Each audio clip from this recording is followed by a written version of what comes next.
young kids.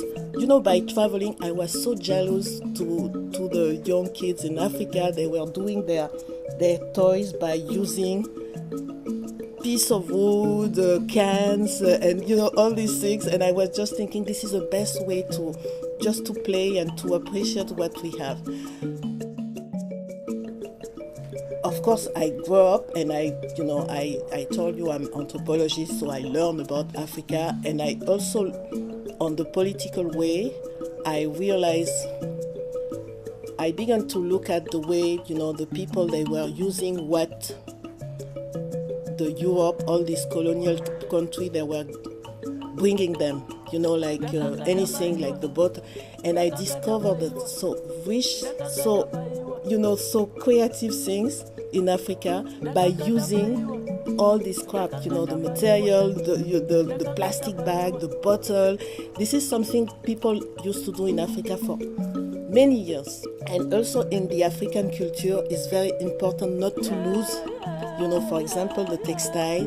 You are having textile, but this is for your daughter, everything go to, someone after. You don't throw away anything. What I can say, I'm not a painter, I'm not a sculptor, but I do a lot of things with my hand, and using recycled material, I feel very comfortable when I have something doesn't, it's maybe something bad with myself, but I really like to transform the things,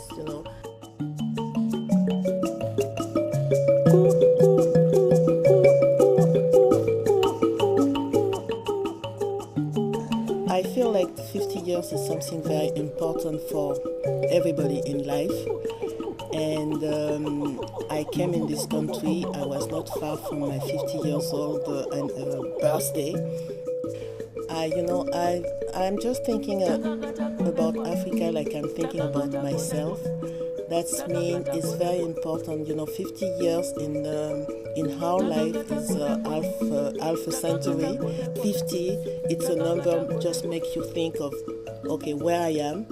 So for the African country, most of them, they were under the umbrella of because after between the two big wars, the English people, French people, Portuguese, Spanish, some Italian too, they just consider the Africa like their property. So they cut the country the way they want. They share this big continent. The reason it's so important for me this date is because in my life I was abused, and I began, after many years, after marrying someone, I began to really feel like, okay, if I have to give a sense to this life, for me, it's time. So that's the reason I came here. I left everything behind me because it was like, okay, no way, I want to continue to live, but at the same time, not like I'm living now.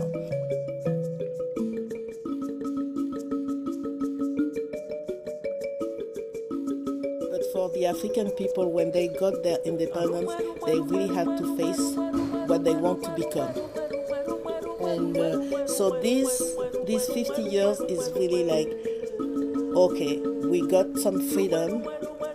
That's the reason we are having the birds coming, because freedom is great, independence is great, but it's also a big challenge because it's not so easy to be free and to be independent. And I can tell you, it was not so easy for me to come in this country without speaking any English and just thinking, okay, I want to rebuild my life or do something interesting. I think it's Mandela who say something like, when you feel like you're done, immediately you see the next step coming, and the next step is you feel like, okay, I'm on the top. It's this small mountain, and when you look you see another mountain in front. I'm not Mandela, but I think it's the challenge for everyone. So one of the reasons this exhibition is so important and is so connected with this 50 years anniversary.